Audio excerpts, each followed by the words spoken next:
St. Bonaventure tells the story of a monk who was not so faithful of a monk. Oh, he had a number of issues. He drove all the monks around him crazy. He was not very observant of the rule. And he was just one of those monks that the rest of the monks just could not take anymore. But in all of his feebles and foils and sinfulness, this monk never went a day without praying 150 Hail Marys. And the day came for his death. And the monk stood before Christ in judgment. And the Lord had a large scale and began to place on the scale all the sins of this monk, and it outweighed it, and the scales fell to the side of his having to spend a long time in purgatory. And remembering those 150 Hail Marys he prayed every day of his life, out from behind our Lord came Our Lady, put her hand out and said, "Son, give me one drop of your blood." And our Lord, obedient to his mother, doing anything she wishes, from his hand he squeezed a drop of blood from his wound into her hand, and she went over to the scales and dripped the top of blood onto the top scale, and everything fell this way. Our Lord put his head down, Our Lady escorted him into heaven. It's a beautiful story that St. Bonaventure likes to tell to show the power of devotion to Our Lady and the power of the Hail Mary prayer. We oftentimes reflect on the Our Father prayer because we have it there together in the scriptures. And Matthew chapter 6, our Lord teaches us on the Sermon on the Mount how to pray to the Father, and he gives us the Our Father prayer. But when we pray, oftentimes, if you're praying the Rosary, we're saying the Hail Mary far more than we're saying the Our Father. And so it's probably good for us to take a little reflection upon the prayer of the Hail Mary. You know, the Hail Mary the first part is rooted in Scripture. When the angel Gabriel comes to Our Lady, the first words out of his mouth are, "Hail, full of grace." You notice he doesn't say Mary. And that first word, hail, is important because the word hail was a address that a minor would give to a major, or a soldier to their king, or someone greater than oneself. And so the angel Gabriel, an archangel, comes to Our Lady with the word hail, recognizing her as superior to himself, this human woman far greater. And it's also fascinating to note because every time an angel appears, an angel never begins with the words hail to anyone.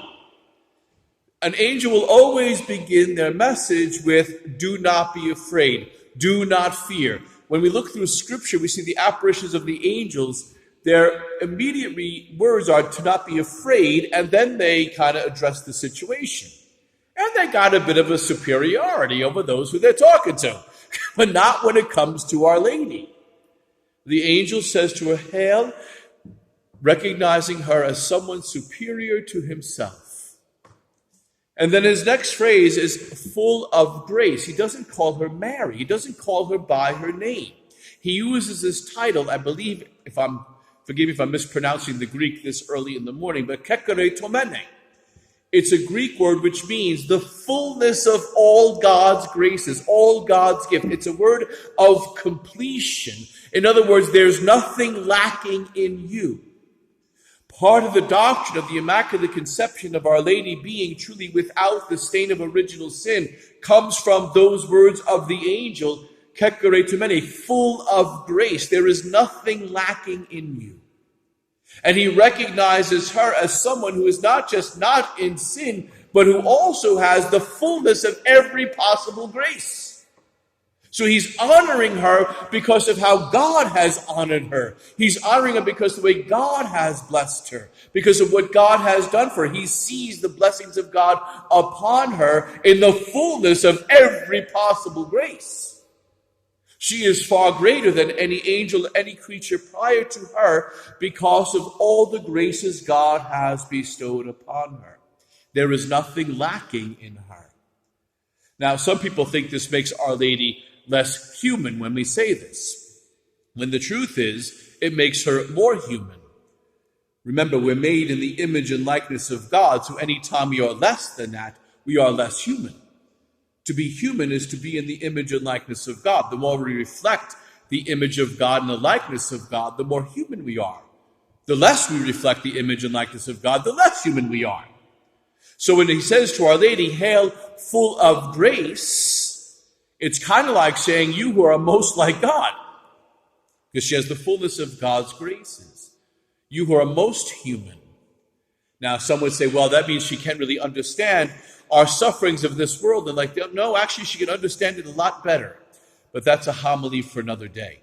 Full of grace. And then he proceeds with the words, "The Lord is with you." We use that phrase, "The Lord is with you." We say at Mass, I extend to you in the beginning of Mass, "The Lord be with you." And you say, "And with your spirit." There is this exchange of greeting. I'm wishing God to be with you, hoping he is with you, bestowing a blessing that he be with you. And you're responding, "I hope he's with you too, Father." A blessing to me. It's a wishing back and forth. But the angel doesn't say, "The Lord be with you." He says, "The Lord is with you." Is with you. He's not merely giving a solitary greeting that we would do, hoping or wishing or, trying to extend a blessing. He's recognizing the fact that God is present in her and with her in a way unlike any other creature. Remember, since the moment of her conception, the Holy Spirit has dwelt with her. He protected her from the stain of original sin and never left her, remained with her, and remained with her always. There was a 16th century, this fellow tried to say that, well, Mary was only important so long as Jesus was within her. And after Jesus was born, she was no longer important, kind of like a purse. Once the money is taken out of the purse is useless. And St. Lawrence of Brindisi said to this man, he called him a foul name, something like dunghead. And he preached that. I'm not going to use the word myself, but he used it referring, St. Lawrence of Brindisi, doctor of the church, used that term referring to this fella who said that about Our Lady, that she was pretty much useless after our Lord was born of her. She lost value because Jesus is no longer with her. And St. Bonaventure went on to, St. Lawrence of Brindisi goes on to speak about how her value of a person, but also the value that the Holy Spirit never left her. He was with her at the moment of conception. He remains united to her in the most unique way. After our Lord is born of her, he remains united to her because she is the spouse of the Holy Spirit. She is espoused to him, which again, another homily for another day. But when we say the Lord is with you, we're recognizing the fact that the Holy Spirit truly and really dwells within her as he dwells in the holy temple, always with her, never departing from her, always working in her and through her, because God does not change. And every grace is bestowed on us by the Holy Spirit through Our Lady, the mediatrix of all graces, as taught by the Church. So, Hail Mary, full of grace, the Lord is with you. And then we use that phrase, "Blessed are you among women." And truly, of all women on earth, we're here quoting Elizabeth, right? "Blessed are you among women." She is blessed among all women. She is blessed among all women because she is the mother of God. She's blessed among all women because she is the spouse of the Holy Spirit. And she's blessed among all women because she is the daughter of the Most High, whom God thought of from the very moment of creation. There's so many prophecies, prefigurements of Our Lady in the first chapters of Scripture. You have to read it carefully. For example, like the earth itself. Before it produced fruit, or as it would be originally translated, from the virgin earth, God makes the body of Adam. This was a foreshadowing, a prefigurement, that from the virginal womb, our Holy Spirit would form the body of Jesus. Our Lady is the virgin earth, prefigured by the virgin earth, from which would come the body of Christ, the humanity of Christ. As God, I'm getting twisted here, as God formed the body of Adam from the virgin earth, so the Lord forms the humanity of Christ from the virginal womb of Our Lady. First book of Scripture. She's blessed among all women because she's been beloved by the Father, by the Son as his mother, and by the Holy Spirit as his most beloved spouse. She is the most blessed of all women. And then we go on to honor her for the fact that she is the mother of God. Blessed is the fruit of thy womb, Jesus. Isn't that Our Lady's role? Is eventually to bring us to Jesus? When we come to her, she brings us to Jesus. Her words, be it done unto me according to thy word, brought God into the world. And she introduced the world to Jesus by her words. She introduced St. Joseph to Jesus, taught him how to say his name in such a way. She introduced Jesus to the three kings. She introduced Jesus to the shepherds. She introduced Jesus to the prophet Simeon in the temple. She introduced Jesus to the world at the feast of the wedding feast of Cana, when she told the waiters to do whatever he tells them. Her whole mission is to make Christ known and loved. And so we follow that by saying, blessed is the fruit of thy womb, Jesus. And in honoring her, we honor her son. And then we go on to ask her, Holy Mary. We recognize that Mother of God. We recognize her relationship, the Theotokos, as oftentimes in Greek we say it. Holy Mary, Mother of God, pray for us sinners. In humility, we recognize the fact that we're sinful. So we stand before our mother. We ask our mother to pray for us. Now! I like the word now.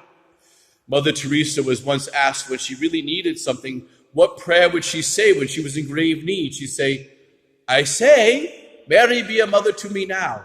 And when I really need something, I say, Mary, be a mother to me now. You emphasize the now. And so we pray for us sinners now. We're asking every time we pray the Hail Mary for Our Lady to pray for us now. And our Mother in heaven prays for us now. The power of that prayer to be asking Our Lady for her assistance now. And then we say, and at the hour of our death. And at the hour of our death. In the moments of death, the evil one makes his last attempt to try to bring a soul into despair. To bring a soul to want to abandon God at those last moments is his last attack to try to rip the soul from God as it enters into death. Which is why often we'll pray to St. Joseph at the moment of death, because he is the patron of the dying, because nobody had a better death than St. Joseph. He died in the arms of Our Lady and Jesus. So he's the patron saint of the dying. But we ask Our Lady to be there because she crushes the head of the evil one. And so we ask her in every Hail Mary to be there at the hour of our death. When I stand before God in judgment, I have it planned of what I'm going to say. Hopefully I remember, I think I will, as I stand before Jesus, and he goes to the list of my sins, my one word is going to be, Mary! And then I'm going to hide behind her skirt. Now and at the hour of our death, to trust to Our Lady's powerful intercession, particularly her power over the evil one. It was told to us in Scripture that she would be the one to crush the head of Lucifer. When God proclaimed to Satan, I will put enmity between you and the woman, between your seed and hers.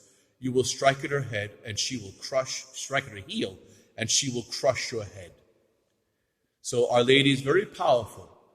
And the evil one hates her because he flees when she shows up because he doesn't want his head crushed. It's also why he hates the human foot, but that's a story for another day. The devil hates the human foot, just so you know that.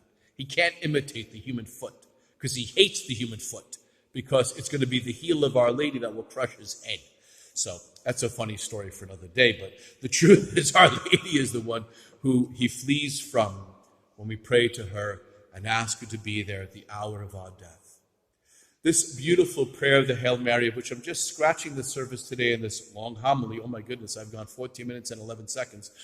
It's the truth of the beauty of this prayer. A very powerful, beautiful prayer. We say it so often. It somewhat becomes the background music when we're praying and meditating on the mysteries of the Rosary, as it should be. But let's not forget to take that time to contemplate the beauty of those words as we speak to a Heavenly Mother who stands ever ready to pray for us now and at the hour of our death. May God bless you, and Mary keep you.